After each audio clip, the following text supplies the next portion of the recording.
Dentro del panteón griego de dioses, hoy queremos saber más sobre Dioniso, también conocido como Baco, dios del vino y de muchas otras cosas que iremos descubriendo en los próximos minutos. Para hablarnos de esta divinidad y de su culto, sus mitos y sus leyendas, nos acompaña hoy en el estudio David Hernández de la Fuente, que es profesor de Historia Antigua en la UNED. David, muy buenos días y bienvenido a Sin Distancias. Muchas gracias, buenos días. Bueno, ¿Dioniso o Dionisio? Porque no está claro, ¿no? Bueno, en ese caso sí que está claro porque el nombre del dios es Dioniso y el nombre de persona derivado del dios es Dionisio, que es un nombre que se usa hoy día. Pero ya como decía Cicerón, multos Dionisos habemus, ¿no? Tenemos muchos nombres de este dios. Se llama Baco, Bromio, Liber en latín. Bueno, son advocaciones del dios que hacen referencia a sus diversas funciones. Por ejemplo, Baco, Bromio, es pues ese ruido, esa música dionisíaca de percusión que acompaña sus ritos. Es un dios con muchos nombres y con muchas facetas también en el mundo griego. Grecia, como Roma, adoptó dioses extranjeros porque el origen de Dioniso no está muy claro. ¿Es realmente un dios griego o un dios que adoptaron de otra cultura cercana?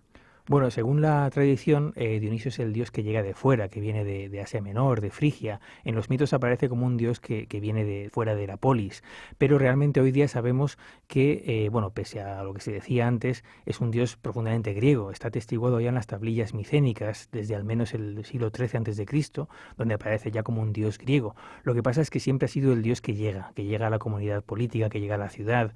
Bueno, un famoso estudio del año 33 de Walter Otto sobre Dioniso titula un epígrafe el dios que viene de fuera, ¿no? Der kommende Gott, como decía en un verso el poeta Hölderlin. Pero realmente, como digo, es un dios profundamente griego, aunque tenía esa fama de venir de Asia Menor, donde habría pasado una temporada de formación, de educación, para llegar a la polis, como digo, e introducir sus ritos, sus danzas y sobre todo su don, el vino, en la ciudad, ¿no? ¿Y todos estos ritos, danzas y libaciones se hacían en público o tenían un carácter secreto y misterioso?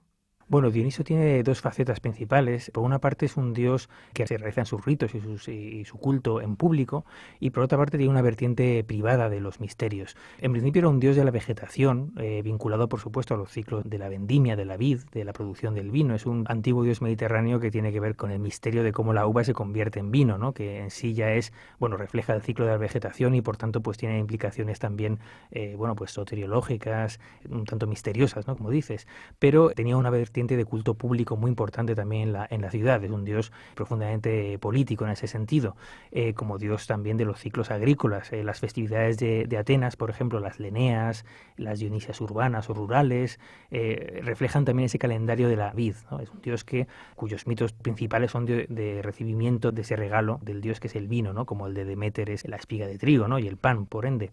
Pero como digo, también tenía una vertiente mistérica para iniciados, que es esa vertiente del dios que hace a Dioniso un dios del éxtasis y de la embriaguez.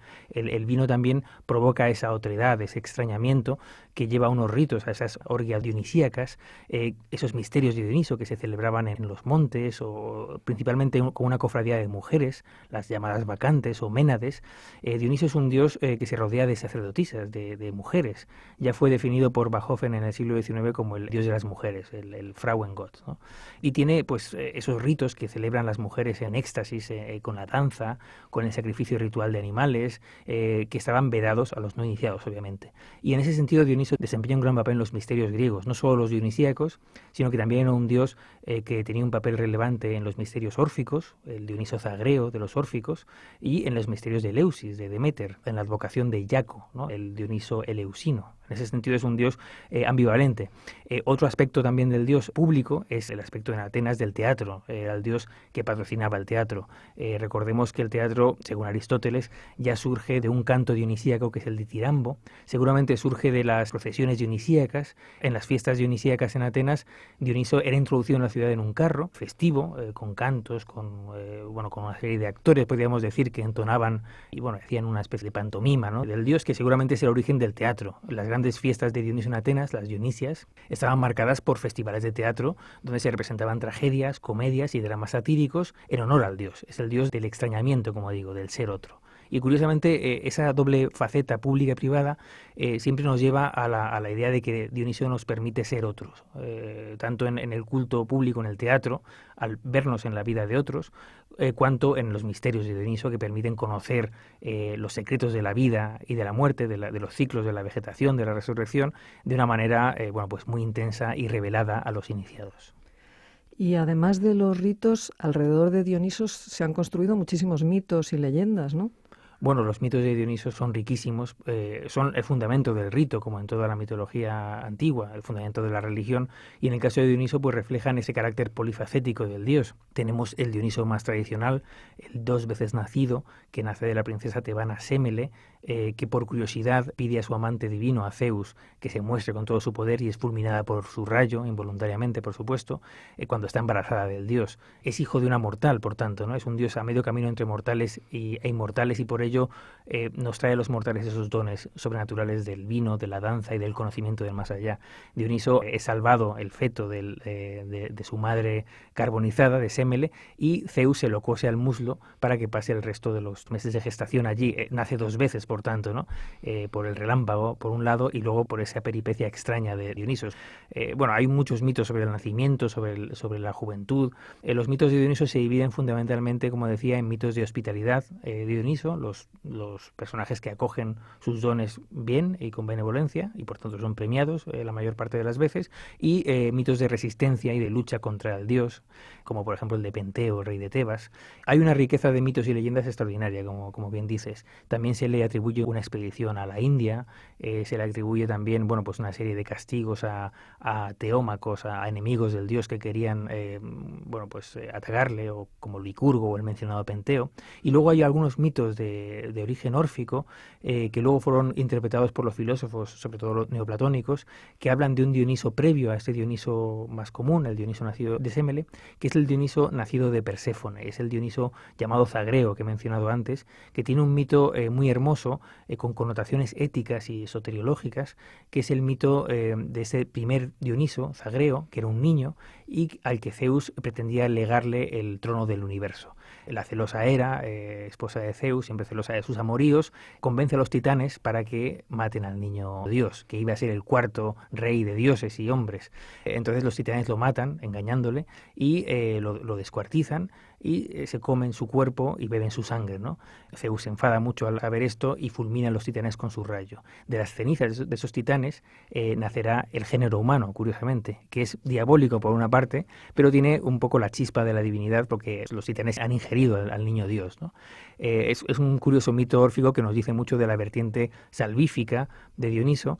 Bueno, en el mito, en algunas versiones, Zeus salva una parte del niño Dios, el corazón a veces el falo, y se lo va a beber en una pócima a Sémele, con lo cual se enlaza ese primer Dioniso malogrado con el segundo Dioniso más conocido. Bueno, como veis, hay una riqueza de mitos extraordinaria que tiene matices religiosos, matices literarios, de muy diversa índole, ¿no? Existe un cierto paralelismo entre la historia de Dionisos o el culto a Dionisos y el cristianismo, ¿no? Bueno, salta a la vista con este mito que he contado muy rápidamente, en breves palabras, del dios sacrificado, ingerido, que luego vuelve a renacer, que encarna un poco la vida más allá de la muerte, la resurrección. Dioniso es un dios que es ingerido y su cuerpo comido y su sangre bebida en el mito órfico, y que luego pues proporciona una suerte de salvación a los mortales. En ese sentido, los paralelos con el cristianismo fueron sentidos de forma evidente. Hay que recordar que otros muchos dioses de la antigüedad pues responden a este patrón de los ciclos de la vegetación. Los misterios del pan y el vino de Dioniso y de Deméter son repetidos en otras culturas, obviamente, ¿no? Y hay que decir que, bueno, pues Dioniso tuvo una larga pervivencia en la época romana también, desde el principio, desde la época republicana, y en la época imperial, como Liber Pater, como el padre salvífico, Dioniso también, cuando el cristianismo es introducido en Roma, empieza a tener ciertos paralelismos de los que son conscientes tanto los filósofos paganos, neoplatónicos en su mayoría, como los padres de la Iglesia, que ven por supuesto un peligro en las asimilaciones entre Dioniso y Cristo. Se puede decir que en la antigüedad tardía Dioniso sería el alter Christus más significativo, más importante, y que fue quizá el dios de la última resistencia del paganismo. Como digo, pues las referencias paralelas fueron vistas desde ambos lados, desde los últimos paganos y desde los cristianos también, ¿no? ¿Y qué influencias ha tenido este mito en la literatura, en la filosofía? En fin, ¿qué consecuencias ha tenido? Bueno, en la filosofía Dioniso fue muy pronto utilizado como símbolo del hijo del entendimiento. El propio nombre de Dioniso se interpretaba como Dios Nun o Dios Nus, la mente, el intelecto de Zeus, ¿no? Él es el hijo predilecto de Zeus, es el último de sus hijos, nacido de una mortal, como bueno, en el caso de Heracles también, pero esta vez un dios que tiene una relación especial con los mortales, que nos ayuda a pasar al otro lado también, a sentir el otro lado, a sentirnos casi divinos. Por tanto, la filosofía antigua tiene unas interpretaciones muy ricas en ese sentido. He hablado de los neoplatónicos, Proclo, Olimpiodoro, y otros autores, otros filósofos neoplatónicos tienen referencia a Dioniso como, bueno, pues casi el logos. En ese sentido hay otra referencia obvia a Cristo. Cristo es el logos, el Hijo del Padre, la hipóstasis cristiana, que es una hipóstasis también neoplatónica. En ese sentido, pues el logos Dioniso es el logos Cristo, es la encarnación, digamos, del intelecto de Dios en esa segunda hipóstasis. En la literatura las implicaciones son enormes. Ya desde época clásica, ya desde la tragedia, recordemos que toda la tragedia se escribe en honor a Dioniso. Si bien no todas las tragedias conservadas hacen referencia a Dionisos, realmente es una excepción la que lo hace, ¿no? Las Bacantes de Eurípides, que es la más hermosa tragedia dionisíaca jamás escrita, y el testimonio de los ritos dionisíacos más vivo que tenemos, ¿no? Aunque literario. Las Bacantes, las Ménades, las sacerdotisas de Dioniso, ese dios de las mujeres, son esas mujeres que danzan en éxtasis, que despedazan a animalillos salvajes para los ritos secretos en las montañas.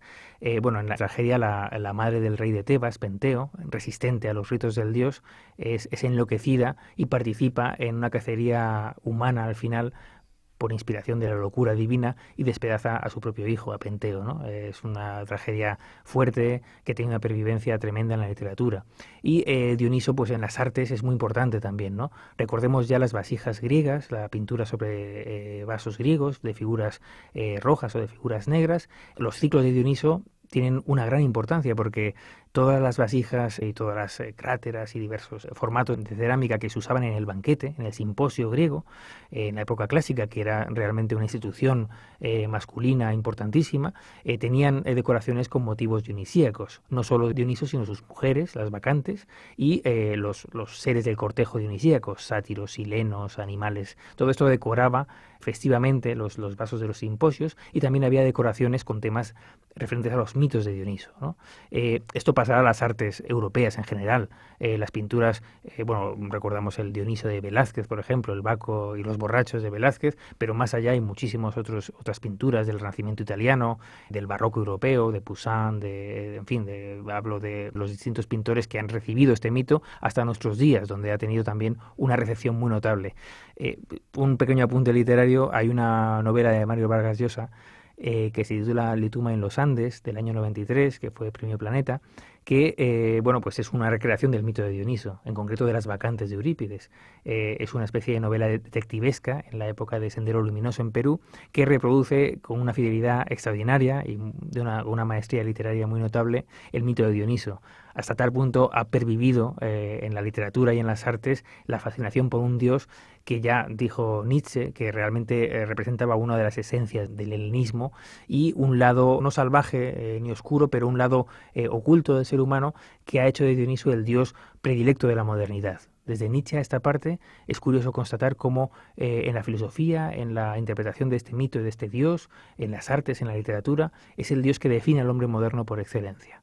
Cada generación desde Nietzsche a nuestros días ha tenido un Dioniso. Hemos tenido un Dioniso victoriano, hemos tenido un Dioniso de la época de entreguerras, el Dioniso de Walter Otto desde el año 33, justo el año de la ascensión del nazismo. Tenemos un Dioniso de la posguerra interpretado por Jean Mer en Francia, un Dioniso de los 60, relacionado con la época de las drogas y del amor libre. Obviamente Dioniso y sus orgías y sus ritos festivos y bajo el influjo de estas danzas extáticas y bueno, pues misteriosas, pues tenía un gran atractivo en esa época, y así es interpretado también en el París de los 60, de los movimientos estudiantiles. Hay un Dioniso moderno, rompedor, del teatro y de la performance neoyorquina, por ejemplo. Es un dios que realmente, no solo en el mundo antiguo, sino también en su recepción moderna, ha dado muchísimo que hablar y sigue proporcionando una inspiración tremenda a los creadores de muy diverso tipo.